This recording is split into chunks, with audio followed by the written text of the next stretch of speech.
so hard that they don't know what. साल 2025 में दुनिया को मिला टैरिफ बम। ट्रंप ने दुनिया में फोड़ा टैरिफ बम। साल 2025 में डोनाल्ड ट्रंप के सत्ता संभालते ही उसने पूरी दुनिया में व्यापार के लिए एक टैरिफ बम फोड़ दिया है। अब तक ट्रंप ने जिन देशों पर टैरिफ बम फोड़ा है, अमेरिकी राष्ट्रपति डोनाल्ड ट्रंप ने भारत सहित 26 से ज्यादा मुल्कों पर टैरिफ लगा दिया है। ट्रंप का टैरिफ ब्राजील सहित कई देशों पर ज्यादा लगाया गया है। म्यांमार पर 40%, थाईलैंड पर 26% और बांग्लादेश पर 35% टैक्स लगाया गया है।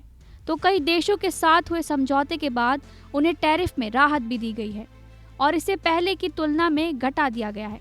टैरिफ की इस जंग में आखिरकार कौन से देश राहत महसूस कर रहे हैं और इसे अपॉर्चुनिटी के तौर पर ले रहे हैं, तो कौन से हारते नजर आ रहे हैं। अब तक इन देशों पर 15% से 50% तक टैरिफ अमेरिका की ओर से ऐलान किया जा चुका है और इन्हें ट्रंप टैरिफ लेटर भी भेजे जा चुके हैं। उस लिस्ट में सबसे नया नाम भारत का है। अगर नजर डालें अब तक तमाम देशों पर लगाए गए टैरिफ रेट्स के बारे में, तो ट्रंप ने सबसे बड़ा झटका ब्राजील को दिया है। ट्रंप को लगा उन्हीं के टैरिफ का डंक।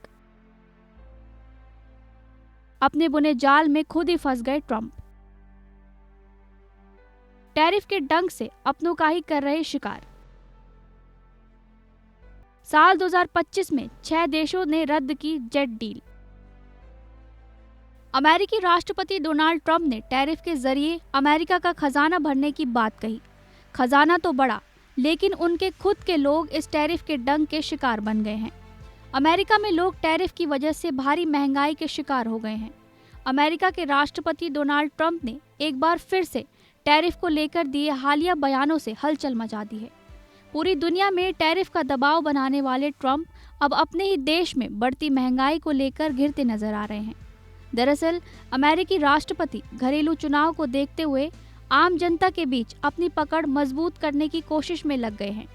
ट्रंप भले ही टैरिफ के जरिए दूसरे देशों पर दबाव बनाने की कोशिशों में किसी हद तक कामयाब हो रहे हों, लेकिन अमेरिकी जमीन पर जनता में उनके फैसलों को लेकर असंतोष साफ जाहिर है। न्यूज़ डेस्क के लिए अफसानी खान की रिपोर्ट।